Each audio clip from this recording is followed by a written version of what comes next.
Hello. For today's database spotlight, we're going to be going over Academic Search Complete. Academic Search Complete is the most popular multidisciplinary academic database that you'll encounter. It offers a mix of academic sources as well as popular and news articles. Academic Search Complete is both a database and an index, so it contains both full-text entries and citations only. Academic Search Complete is so popular because it covers such a wide range of academic disciplines. Because of Academic Search Complete's ease of use and the amount of information it covers, this is the best database to start with when you're just beginning a research project. And then, of course, you can always go to more field-specific databases such as JSTOR or Project Muse.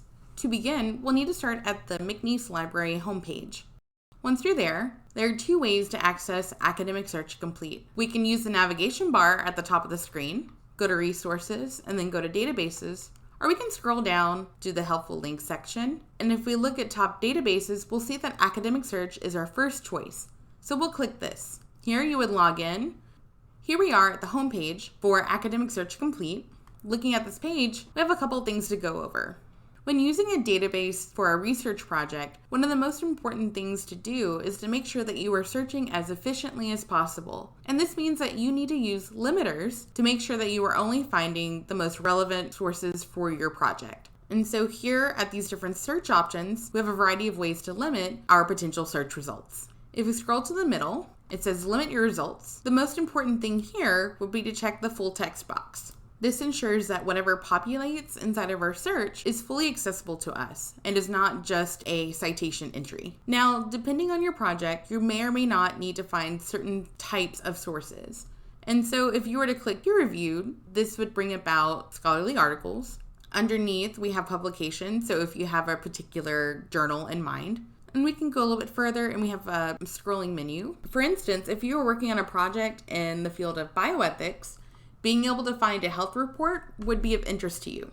We have e-textbooks that we can search for, references available. If you're looking for a source that's reputable enough to use in a research project, this is something that you would probably want to have checked. And then we have the ability to limit by published date.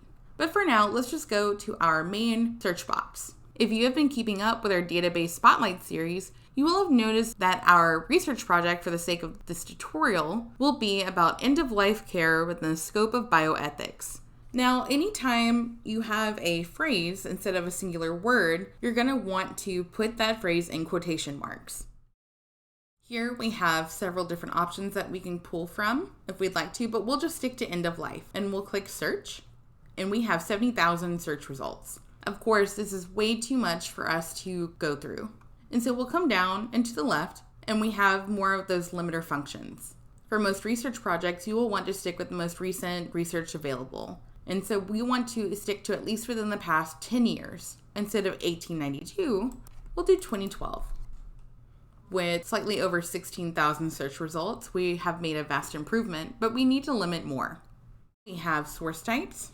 Let's go ahead and choose academic journals. We have 11,000 now. And we still have more ways to limit our search. We have the subject, the SARS term, and then we have subject. And these are related terms. And if we look at the number to the right, these are how many articles are related to these terms. And then we'll go down and click subject, and we have something similar. We'll go down further and click publication. Now, depending on where you are in the research process, you may not be aware of how one journal might be better for you than another, but it can be helpful to look at the publications and see which ones have keywords that are of interest to you. Now, because Academic Search Complete is so broad, it can be entirely necessary to make sure that you limit your searches according to language and geography. Let's go ahead and limit to English only, and then we will also limit to the United States. Now, we have 474 search results. At this point, we don't have a very specific thesis that we are exploring, and so it may just be worth scrolling through these.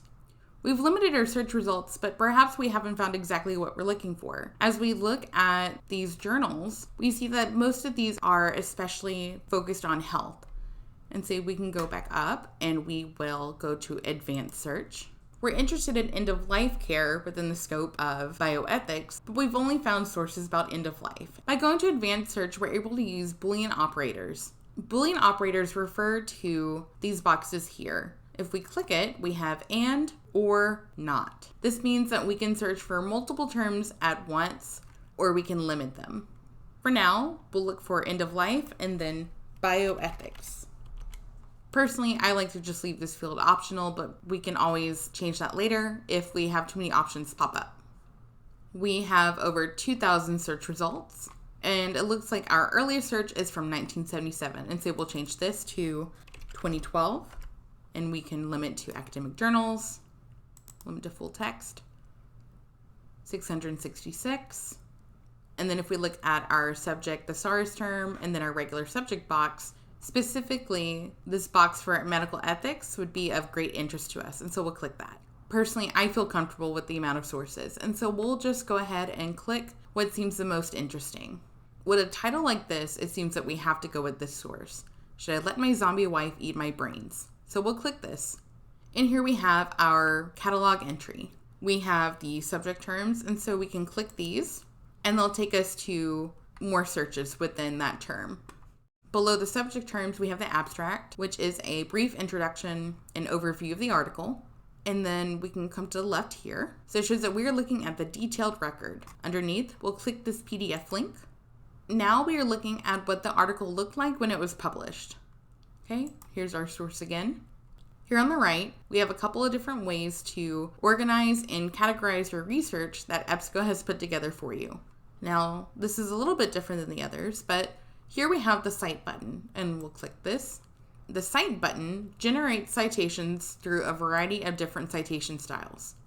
This can be a great way to get you started for your work cited, especially if you don't feel confident yet in using the different citation styles. But as with any generated citation, make sure that you double check before you use this in an assignment that would be turned in for a grade.